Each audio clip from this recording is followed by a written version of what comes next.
आप देश छोड़ करके प्रदेश रहें, यदि आपके पास आपके माँ बाबूजी है, साल में एक आध बार उनके पास जाइए या उनको अपने पास लेकर के आइए, उनकी सेवा कीजिए। वो वृद्ध हैं, उनकी वाणी हो सकता है थोड़ी कर्कश हो सकती है, लेकिन उनका हृदय बहुत साफ सुथरा है।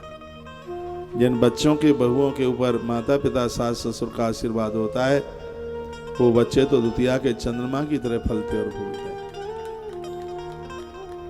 वो वृद्ध लोग हैं, हो सकता है उतने पढ़े लिखे नहीं है जितने तुम योग्य हो, लेकिन उनका अनुभव बहुत ज्यादा है।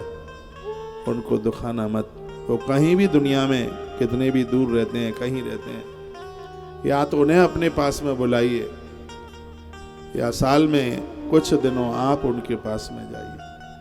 धरती पर बड़े बड़े रिश्ते और संबंध बनाए गए, लेकिन जिस स्थान पर माँ बाबूजी है उस स्थान पर कोई नहीं। माता पिता प्राणों की आहुति डाल करके भी यदि इनकी सेवा होती है तो अपने आप में सस्ती है। हमारे उपनिषद कहते हैं मातृ देवो भव पितृ देवो भव। सबसे पहली देवता माँ है, दूसरे पिताजी है, और गुरुओं का तो बाद में नंबर आता है। इनसे बड़े भगवान नहीं है कोई।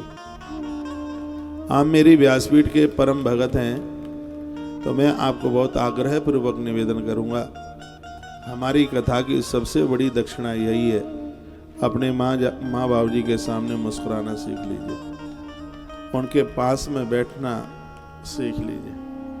ये देश में मेरे ऐसे बहुत भक्त हैं जो मेरे बराबर कुर्सी पर नहीं बैठते, चेयर और सोफे पर नहीं बैठते, मेरे पामों में आकर के बैठ जाते हैं। और ये बात मैं बहुत बार कह चुका हूँ, आप मेरे पामों में बैठते हैं, मेरे बराबर आप बैठते नहीं हैं। उस दिन मुझे बड़ी खुशी होगी जिस समय आप अपने माँ बाबूजी के चरणों में बैठना आरंभ कर देंगे। इनसे बड़ा सच में भगवान नहीं है। यक्ष ने धर्मराज युधिष्ठिर से कहा कि ऐसा कौन है जो आकाश से भी ऊंचा है? युधिष्ठिर रो पड़े। युधिष्ठिर ने कहा, हे देव, ऐसा एक पिता है जिसकी ऊंचाई अंबर से भी ज्यादा, आकाश से भी ऊपर। आकाश उसके सामने छोटा है। जो अपना सब कुछ समर्पित करता हुआ अपने पुत्रों को इतना बृहद बना देता है, उस पिता की सीमा में कौन आएगा? यक्ष ने कहा, ऐसा कौन है जो धरती से भी भारी है? तब जवाब दिया धर्मराज युधिष्ठिर ने, हे देव, ऐसी एक माँ है, धरती को तो वजन लग सकता है, लेकिन इस माँ को जन्म देने वाली माँ को अपनी औलाद का कभी भी वजन नहीं लगता। व्यक्ति हर ऋण से मुक्त हो सकता है, लेकिन माता पिता का कर्जा ऋण हमेशा औलाद के ऊपर बना ही रहता है। इसलिए मैं कहता हूँ, उनकी दवाई का ध्यान रखो, गर्मी आ रही है, उनका पानी का ध्यान, भोजन का ध्यान, उनकी औषधि का ध्यान रखिए, तो आपका कमाया गया धन सार्थक है। नहीं तो ईंट के ऊपर ईंट जोड़ने से कुछ भी नहीं होगा। क्या होगा?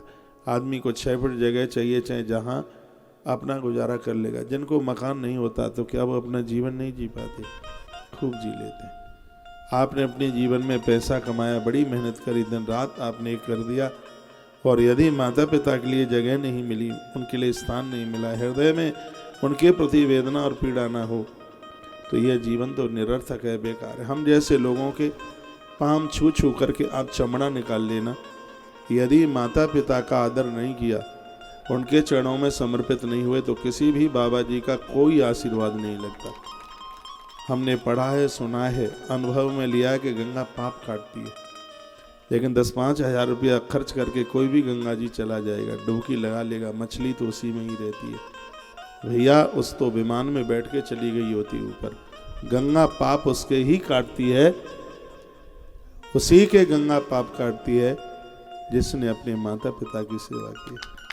इनसे बड़ा कोई भगवान था नहीं, इनसे बड़ा कोई भगवान है नहीं। रामायण कहती है, 4 पदार्थ करतल ताके, राम जी कहते हैं, 4 पदार्थ करतल ताके, प्रिय पितु मातु प्राण समझ।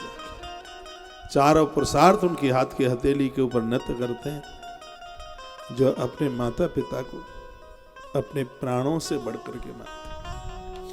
धरती पर लोगों को धन की बड़ी वैल्यू समझते, लेकिन धन से भी ज्यादा प्यारा बेटा है। यदि धन से बेटा ज्यादा प्यारा ना होता तो बेटे के विवाह पर इतना धन खर्च नहीं कर देते। बेटे से भी ज्यादा प्यारे अपने प्राण हैं। यदि बेटा पानी में डूब रहा है तो तैराकों से आप कहेंगे भैया कोई मेरे बच्चे को बचा लो। किसी कमरे में आग लग गए और वहां पर कोई अपना रह गया हो तो लोगों के भैया मेरा बच्चा इसमें रह गया है, आग बुझाओ कैसे भी, बचा लो कैसे भी। वो खुद क्यों नहीं कूदता? इसलिए क्योंकि उसको अपने प्राण ज्यादा प्रिय है। हनुमान जी ने कहा था सबसे देह परम प्रिय स्वामी। अपने प्राणों से प्रिय व्यक्ति को कुछ लगता नहीं है, लेकिन हमारे उपनिषद कहते हैं कि धरती पर वही भाग्यशाली है जो अपने माता पिता को अपने प्राणों से भी बढ़कर के मानता है। इनसे तो फिर बढ़कर के कोई है नहीं।